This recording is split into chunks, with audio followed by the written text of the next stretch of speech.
সার্থক চ্যাটার্জি কি প্ল্যান করছে সেটা সুধা আর আশুতোষ স্যারকে জানাতেই হবে আমাকে।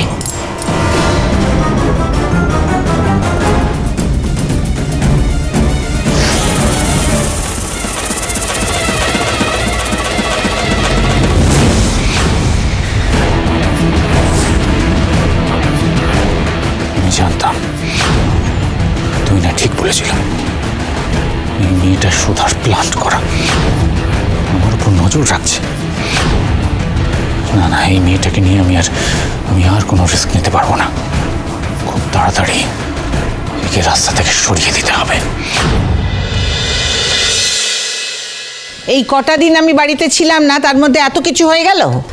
আমি এতদিন পর অনিকেতকে ফিরে পেয়ে আমরা সবাই খুব খুশি ছিলাম, কিন্তু কি করে বুঝবো যে সত্যি মানে যার জন্য বাড়িতে এরকম একটা আনন্দের পরিবেশ সৃষ্টি হয়েছিল, তার জন্য যে এরকম একটা নিরানন্দের ঘটনা ঘটবে আমি তো স্বপ্নেও কল্পনা করতে পারি। তা যাদের আমি এত বছর বাড়ির বাইরে রেখেছিলাম তারাই তো মাথায় করে ঝড় নিয়ে এলো অশান্তির। আচ্ছা, আমি এখনো বুঝতে পারছি না ভাই কি করে বলো তো অনিকেতের হাতে সুধাকে তুলে দিচ্ছে। আমার কাছেও তো একই প্রশ্ন, আমি তো কিছু বুঝতেও পারছি না।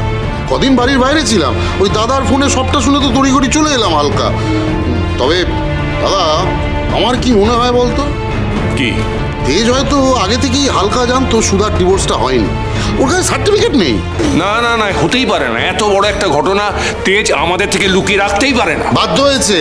কেন ঠাকুরপো, বাধ্য হয়েছে কেন বলছো? তেজ এমনিতেই হালকা মনের মানুষ, পরিবারের সুখ নিয়ে কথা ভেবে হয়তো সবটা জেনেও চুপ করেছিল। এখন সবটা সামনে চলে আসায় মা ওই থানা পুলিশের ভয় এইসব করছে আমার মনে হয়।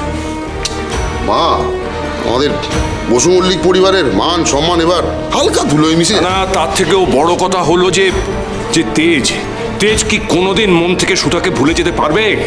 কখনো না।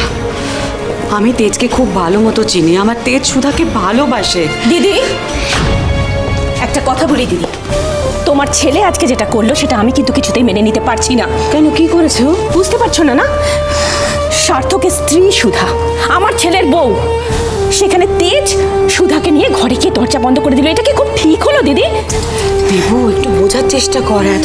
এতদিন কি হচ্ছিল না হচ্ছিল সেটা নিয়ে আমার বিন্দুমাত্র মাথা ব্যথা নেই, কিন্তু আজ থেকে আমি এটা মেনে নেব না দিদি। শোনো, কিন্তু দাদুভাই নিজের ইচ্ছায় তোমার ছেলের হাতে সুধাকে তুলে দিচ্ছে। সেটা তো মুখের কথাও হতে পারে মা, কি গ্যারান্টি আছে তেজ সার্থক আর সুধার জীবন থেকে সরে যাবে? তুমি তখন থেকে চুপ করে দাঁড়িয়ে আছো, কিছু বলবে না? এত কিছু জানার পরেও কিছু তো বলো। বলি, এতদিন পর এসে তুমি কি চাও বলো তো? আমার সংসারটাকে আবার ভাঙতে চাও? না মা, আমি আপনার সংসারটাকে জোড়া লাগানোর চেষ্টা করছি ভাঙার পরিবর্তে।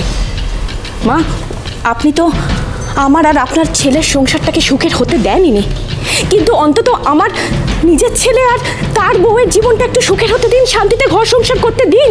ছোট কাকি, তাই হবে। শুভ বিবাহ মহা সপ্তাহ 13 থেকে 19 জানুয়ারি রাত 9টায় স্টার জলসায় ও ডিজনি প্লাস হটস্টারে।